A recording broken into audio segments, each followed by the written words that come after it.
बंधु माने आजिर एही कार्यक्रम को आपण मानक स्वागत। आजिर एही कार्यक्रमटी मीन राशि व्यक्ति विशेष मानक पई बहुत गुरुत्वपूर्ण अटे, कारण एही पवित्र दोल पूर्णिमा तथा होली परठारु मीन राशि व्यक्ति विशेष मानकर जीवन संपूर्ण भाव में बदलिबाको जाउछि। कारण एही होली दिन अर्थात मार्च 15 तारिख दिन सूर्य निजर राशि परिवर्तन करबाको जाउछन्ति एवं 29 मार्च को शनि मध्य निजर राशि परिवर्तन करबाको जाउछन्ति, जहा फलरे आपणकर राशि रे चलीथिबा शनि 7.5 द्वितीय चरण आरंभ हेबा पई जाउछि, जहा फलरे आपणक जीवन रे एक विराट बड़ परिवर्तन हेबाको जाउछि, जहा कि आपणकर स्वास्थ्य, शिक्षा, प्रेम जीवन, वैवाहिक जीवन, भाग्य, क्यारियर एवं व्यापार वाणिज्य सबकिछि उपरे प्रभाव पकाइबाको जाउछि। तेबे बंधु माने एही दोल पूर्णिमा तथा होली परठारु आपणक जीवन रे केउ सब परिवर्तन हेबो, केउ सब बड़ घटना गुड़िक घटिबो, से विषय रे जानिबा पई आपण माने भिडियोटी को स्किप न करी शेष पर्यंत निश्चय देखंतु एवं आपणकर जदि मीन राशि होई थाए तेबे भिडियोटी को लाइक करी चैनल टी को सब्सक्राइब करी दियंतु। कमेंट बॉक्स रे भक्ति एवं श्रद्धार सहित जय श्री कृष्ण निश्चय लिखंतु। तेबे बंधु माने आसंतु आरंभ करिबा आजिर एही कार्यक्रम को, जहा कि जन्म राशि एवं चंद्र राशि उपरे आधारित अटे। तो राशि चक्रर 12 गोटी राशि मध्यरु अंतिम राशिटी हेउची मीन राशि, अर्थात 12 नंबर राशि हेउची मीन राशि। तेबे आपणक कुंडलीर प्रथम भावरे विराजमान अछंती बुध, राहु एवं शुक्र। तृतीय भावरे विराजमान अछंती देवगुरु बृहस्पति। चतुर्थ भावरे विराजमान अछंती मंगल। सप्तम भावरे विराजमान अछंती केतु एवं आपणकर द्वादश भावरे विराजमान अछंती शनि एवं सूर्य। तेबे 15 मार्च को अर्थात होली दिन सूर्य आपणकर प्रथम भाव को चलन करिवे एवं 29 मार्च को शनि मध्य आपणकर प्रथम भाव को चलन करिवे। तेबे सर्वप्रथमे आसंतु जानि नेबा एही दोल पूर्णिमा तथा होली परे आपणक स्वास्थ्य रे केउ भली परिवर्तन आसीबो। तेबे कुंडलीर प्रथम भावटी होई थाए आपणकर स्वास्थ्यर भाव, इम्यूनिटी सिस्टम रो भाव। तेबे बंधु माने आपणकर प्रथम भावर अधिपति हेउचंती देवगुरु बृहस्पति, जे कि आपणकर तृतीय भावरे विराजमान अछंती। अनेक समय धरी बृहस्पति आपणकर तृतीय भावरे विराजमान अछंती एवं 15 मई पर्यंत गुरु आपणकर तृतीय भावरे ही विराजमान रहिबे।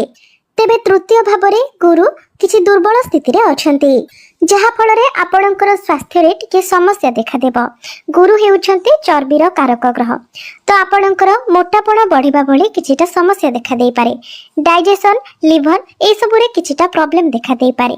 तो आपण निजर स्वास्थ्यर जत्न नियंतु, निज खाद्य पेयर आपण नियंत्रण रक्षा करंतु एवं योग, व्यायाम, प्राणायाम इत्यादि करंतु। तेबे ए सब छोट मोट समस्या आपणकर स्वास्थ्य रे देखा देबो, नचेत एहा व्यतीत कोनोसी गंभीर समस्या आपणकर स्वास्थ्य रे देखा जाउ नाही। एबे आसंतु जानिबा विद्यार्थी मानक पई एही दोल पूर्णिमा परे केउ भली परिवर्तन हेबो।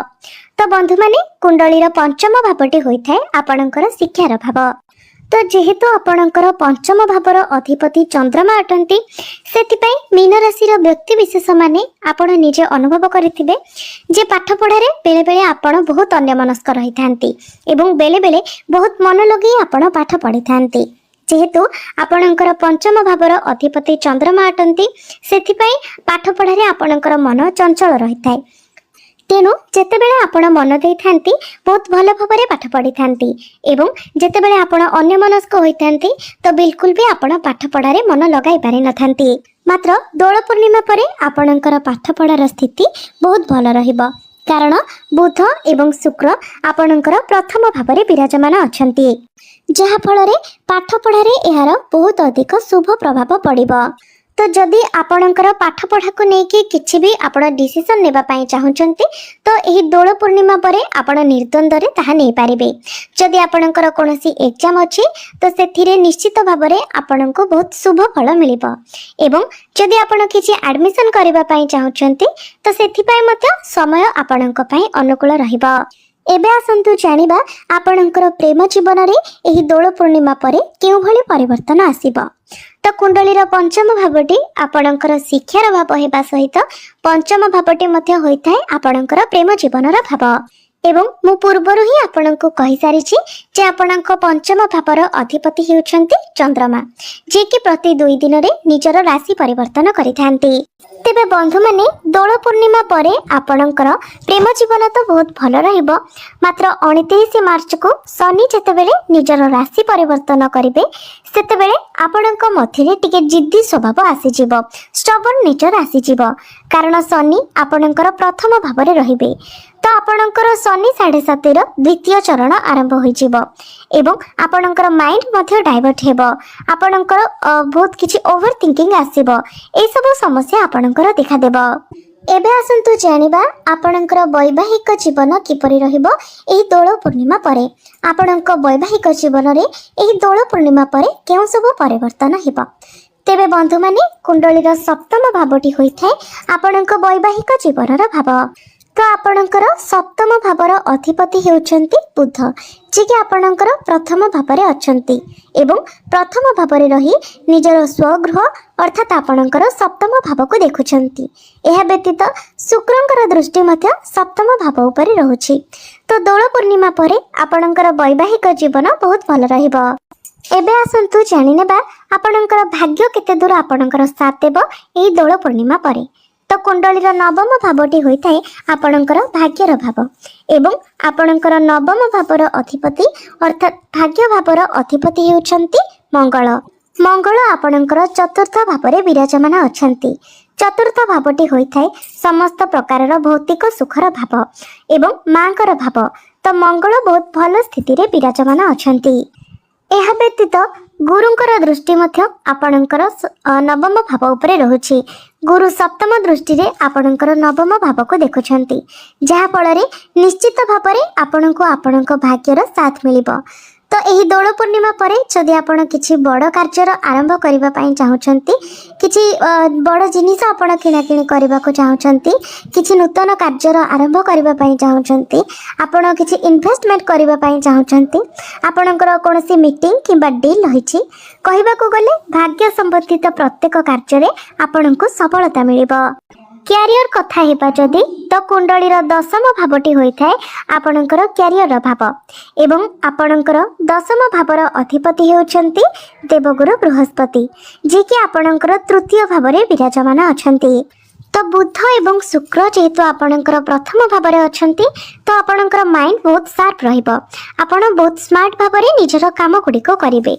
मात्र गुरु जेहेतु निजर शत्रु राशि रे अछन्ति, तो कार्य क्षेत्र रे आपणक विरुद्ध रे किछि पॉलिटिक्स होई पारे, आपण किछि टेंशन में मध्य रहि पारंती, आपणक मध्य रे किछिटा असंतुष्टि मध्य देखा देई पारे, आपण निजर काम को नै कि सेतेटा सैटिस्फाइड होई पारिबे नाही।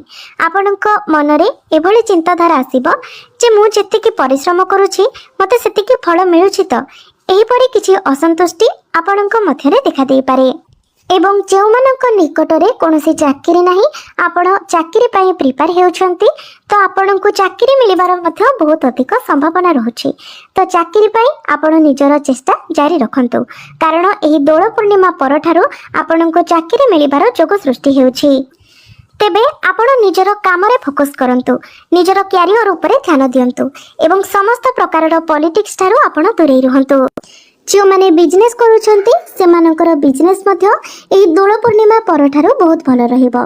बिजनेस रे आपणकर उन्नति हेबो, आपणकर डेली इनकम बढ़िबो, आपणको बिजनेस रे बहुत अधिक लाभ मध्य मिलिबो।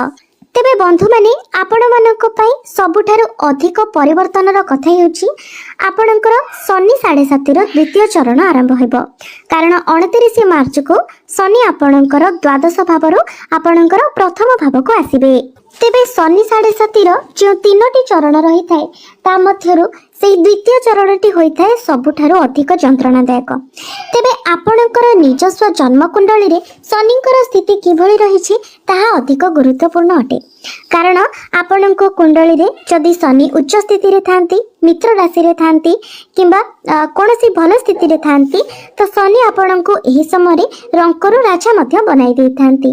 मात्र शनि जदि आपणको कुंडली रे नीचस्थ थांती, पीड़ित अवस्था रे थांती किंबा शत्रु राशि रे थांती तो एही समयटी आपणको पई बहुत अधिक जंत्रणादायक होइथाय।